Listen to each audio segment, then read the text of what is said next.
Genesis 1, chapter 3. Now the serpent was more cunning than any beast of the field which the Lord God had made. And he said to the woman, Has God indeed said, You shall not eat of every tree of the garden? And the woman said to the serpent, We may eat the fruit of the trees of the garden, but of the fruit of the tree which is in the midst of the garden, God hath said, You shall not eat it, nor shall you touch it, lest you die. Then the serpent said to the woman, You will not surely die, for God knows that in the day you eat of it, your eyes will be opened, and you will be like God, knowing good and evil. So when the woman saw that the tree was good for food, that it was pleasant to the eyes, and a tree desirable to make one wise, she took of its fruit and ate. She also gave to her husband with her, and he ate. Then the eyes of both of them were opened, and they knew that they were naked, and they sewed fig leaves together and made themselves coverings. And they heard the sound of the Lord God walking in the garden in the cool of the day. And Adam and his wife hid themselves from the presence of the Lord God among the trees of the garden.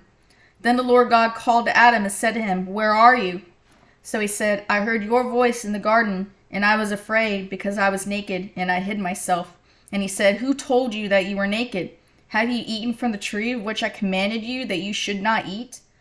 Then the man said, The woman whom you gave to be with me, she gave me of the tree, and I ate. And the Lord God said to the woman, What is this that you have done? The woman said, The serpent deceived me, and I ate. So the Lord God said to the serpent, Because you have done this, you are cursed more than all cattle, and more than every beast of the field.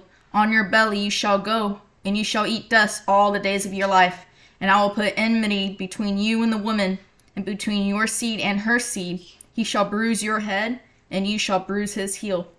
To the woman he said, I will greatly multiply your sorrow and your conception. In pain you shall bring forth children. Your desire shall be for your husband, and he shall rule over you. Then to Adam he said, Because you have heeded the voice of your wife, and have eaten from the tree of which I commanded you, saying, You shall not eat of it.